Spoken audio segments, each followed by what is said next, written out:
Hi everyone, it's Gina from Sisters Talk Radio. And Andrea from Sisters Talk Radio. We are doing our second review of The Real L Word.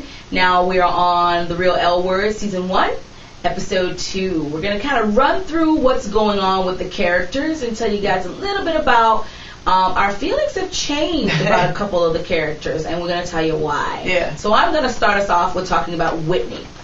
This week, Whitney is up to her usual Whitneyness.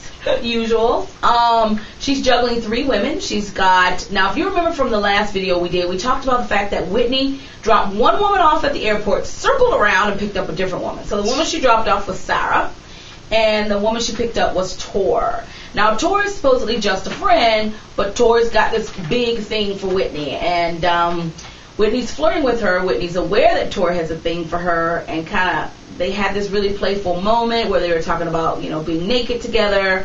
So yeah, we're gonna have the whole living with the player drama going on with Whitney here, and then also Whitney admitted that she has a crush on Tracy. So we've got 4 women in Whitney's life. So Whitney's up to her usual Whitneyness, and we still don't like Whitney. So I'm gonna have Andrea tell you guys a little bit about what's going on with Tracy and Stamy. Well, we're starting to see a little bit more about Tracy now. We didn't get much about her last week, so it's nice to kind of zoom in on her for this week. And we're seeing that she's making some adjustments being in a relationship with a woman who has children. She used to have a different life, and now her life involves 4 people instead of just herself and her dog. So, it seems to me like she's really happy to be in that relationship, and she really cares about Stamy, and she cares about these children, but it's so different from what she used to have that it's kind of that adjustment period that, oh my God, I don't get to sleep anymore, and it's not about my needs anymore, and it's not even about just my partner's needs. There's these little people that need me all the time too. And so, I think it's, showing what that's like to jump into a relationship with somebody who does have children, and I think a lot of women can probably relate to that. So what's going on with Nikki and Jill? Well, Nikki and Jill are doing a project about sexual fluidity. And at some point in their conversation, they bring up the subject of bisexuality. Now, Jill states that she does not identify as bisexual. She just likes to state that she falls in love with the person. She also stated that while she's comfortable stating that she's 100% in love with a woman, she's only 60% comfortable with stating that she is openly gay. So Jill's sexual fluidity is kind of all over the place. And she's got this best friend, Derek, who is coming to visit. So Derek's visiting, and Jill is very touchy-feely with Derek, and Nikki is not happy about that. Now, Nikki said something during the episode that kind of made me flinch a little bit. Nikki said something about if Jill was interested in men, that would really bother her because she can't compete with men. And to me, it shouldn't matter whether it's a girl or a guy. If your partner's going to screw around on you, if they're going to be interested in somebody else, it really shouldn't matter whether it's a girl or a guy. And it's not even about competing with the other gender. I think a lot of lesbians really kind of fall into that mentality, and I think it's a really unhealthy mentality. I don't think it's about competition whatsoever. So I wasn't really happy with that comment. However, I'm starting to soften about Nikki. I'm actually starting to feel a little differently about her. She's still not my favorite, but she's not my least favorite, behind Whitney anymore. Rose has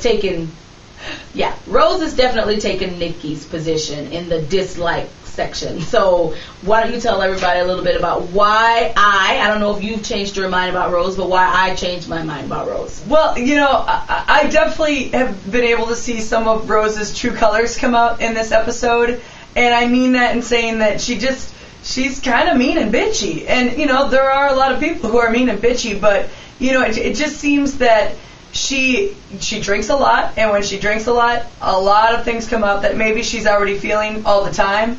But, I think alcohol tends to allow people to put things out there, and maybe they use it as an excuse, maybe not. But in Rose's case, you see her in this episode saying a lot of things to Natalie that not very kind things, and just treating her in an almost demeaning way, and just analyzing the relationship between Rose and Natalie is interesting to me, because I think they want different things.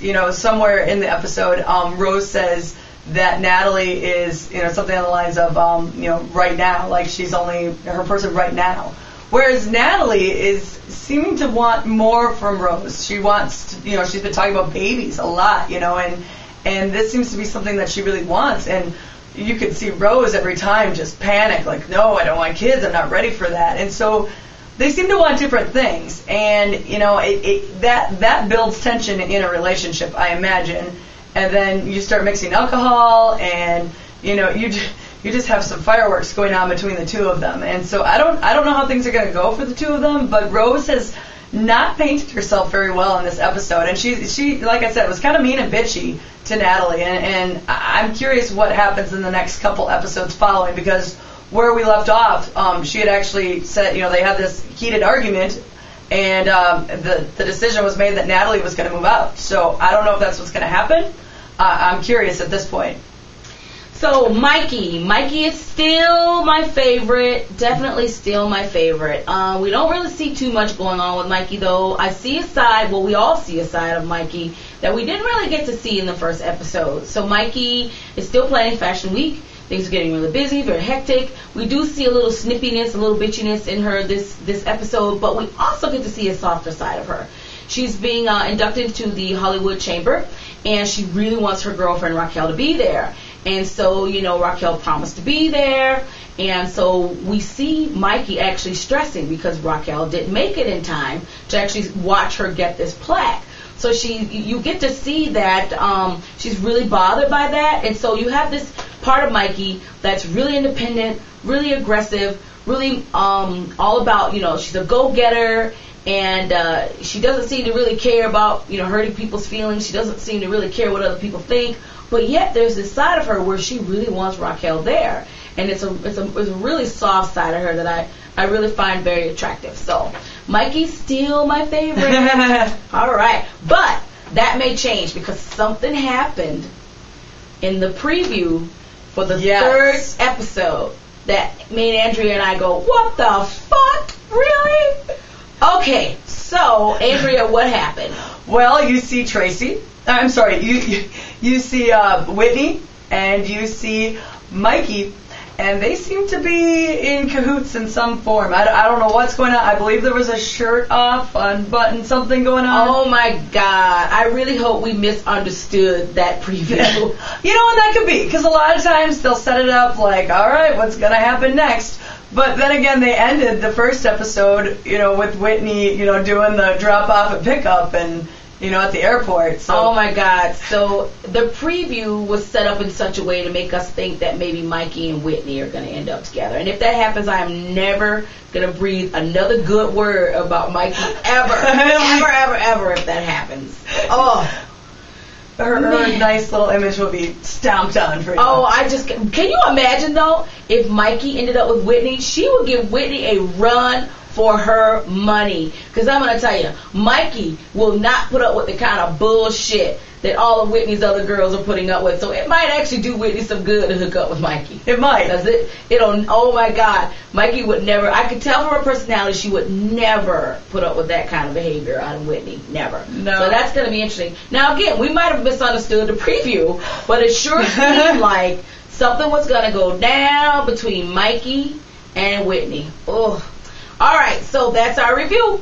We'll be back next week with the review of The Real L Word, Season 1, Episode 3. Mm-hmm. Now, if you want to listen to our podcast, all you have to do is go to iTunes and do a search for Sisters Talk Radio, or you can go directly to our radio show page at sisterstalkradio.net. We're also available on Stitcher. Stitcher is a podcast application for your BlackBerry or your iPhone.